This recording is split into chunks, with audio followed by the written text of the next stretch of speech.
Alright guys, welcome back to my channel. Those are two of my cats.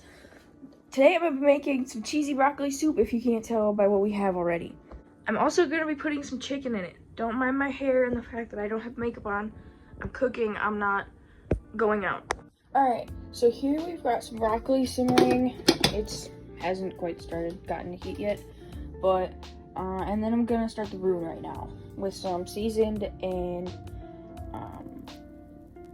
sifted flour. I'm also going to chop up the rest of this onion that I had in my fridge, just so I can put that in the roux for a little bit of extra flavor. I'm going to dice it up and make sure it does get caramelized in the butter before I add the flour, so that way they can brown and get crystallized and cooked fully before we add the flour, so that way it doesn't burn. Alright, that's enough.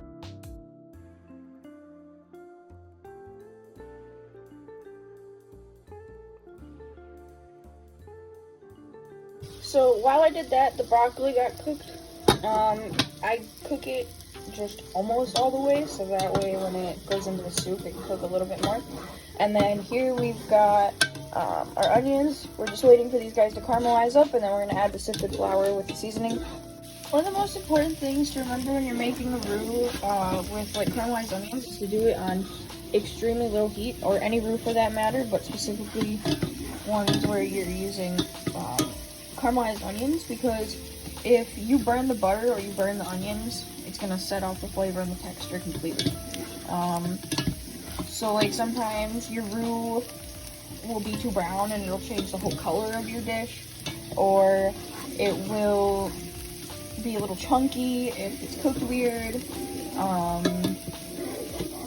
But yeah, and you know that your onions are caramelized when they're cleared, so they're not quite clear yet, so we can cook them down just a little bit more. I'm thinking 5 or 10 more minutes. I've already had them on for like 5-10 minutes. And then in this pan right here, we've got our chicken.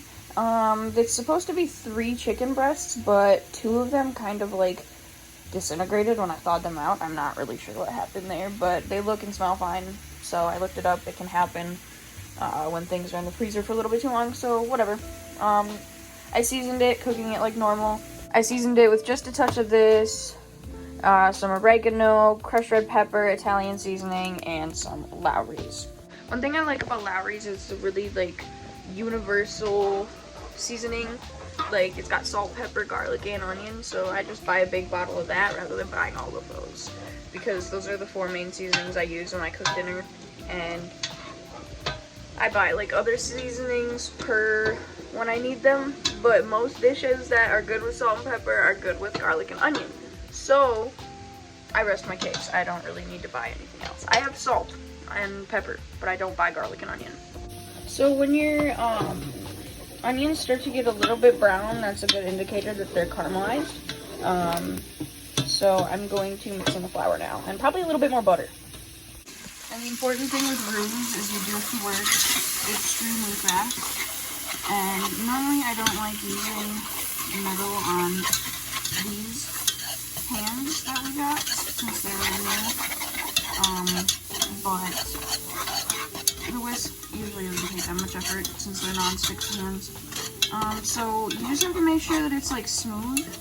I know that it looks like clumpy and it looks like something that's like alive, but that means you're on the right track. Don't worry, okay? You just have to make sure that there's no like clumps of flour, like, but most of these clumps are like onions, so yeah, you just have to make sure it's smooth. And now we can add some beef broth and milk.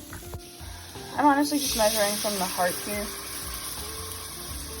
so we'll start with that, and if I want more, honestly, we'll just use the rest of the container. It's not that much in there. Alright, that's about good. Turning the chicken down to low heat because it looks like it's pretty good. Now we just have to mix this until it's like one single entity rather than little clumps. So give me 1 second. Okay, so I added the milk, and it's a little bit floury still, I'm not gonna lie. So I'm going to add some more seasoning, and then I'm going to add, a lot of people use chicken broth, but I use beef broth or chicken broth. I don't really notice the difference.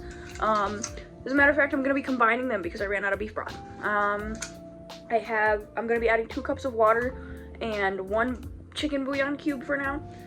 And then if that doesn't help, I'm gonna double that and keep going until it works. I added the water, there's the bouillon cube. Now we just essentially wait for it to disintegrate and mix together. It doesn't look like there's a lot of soup in here. It's because there's not. It's gonna be for only me and my boyfriend, so it doesn't really matter that much. We have like a fuck ton of leftovers anyway, so I'm cool with just a little bit of soup. So now I've got the chicken cooked and shredded, and you can see that my cat really wants it. I've got the soup simmering here, and I'm stirring it every 5 to 10 minutes. Okay, so while we have our soup base simmering on the stove, I'm just gonna chop up this broccoli into some smaller pieces. They don't have to be perfect, just cube-shaped-ish, you know, diced, semi-diced, you know, whatever you're feeling. But I'm gonna put this in a time lapse. I'll be right back.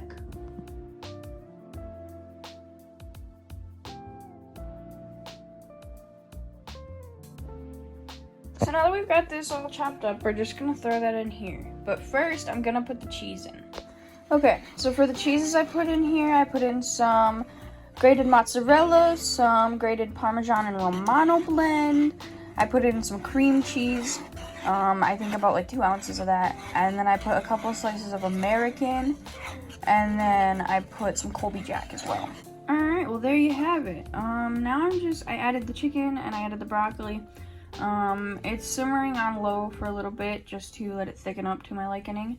But yeah, it's done. It's pretty much everything. I don't have to do anything else. I just have to wait for it to get to point. So that way all these little white dots of the cream cheese can melt completely, help it thicken up some more. But yeah, super excited. Looks very good. It smells delicious. I'm gonna make some cornbread to go with it. Okay, so for the cornbread, I'm not even doing anything special. I'm literally just doing the Jiffy, an egg, 1/3 cup of milk, and the package. And then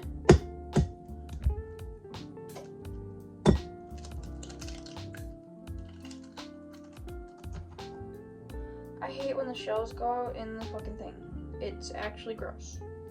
It grosses me out. I don't like it. And then we're gonna do 1/3 cup of milk.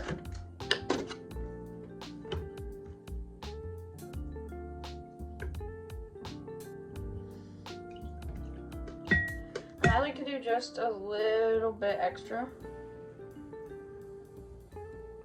so that way it's moist and it sticks together a little better.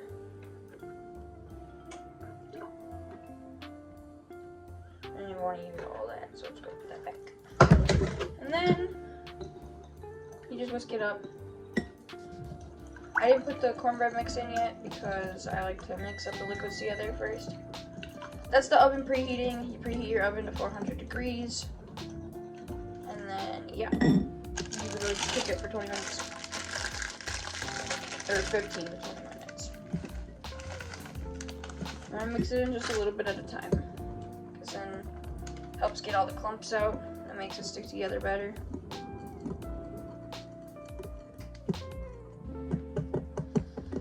I think I'm going to do this part in a time lapse.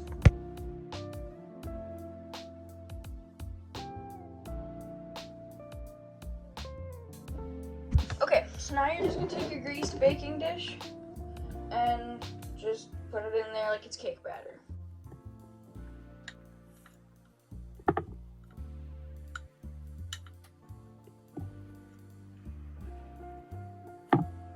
Alright. There we go. We're just going to clean off those edges. Alright. So, cornbread mix. I'm going to put it in the oven for 20 minutes and I'll get back to you guys. She's very cutesy. She's all done. The soup is done. I hope you guys enjoyed the video. Thanks for watching, and I will see you guys next time when I'm either cooking or doing my makeup or something.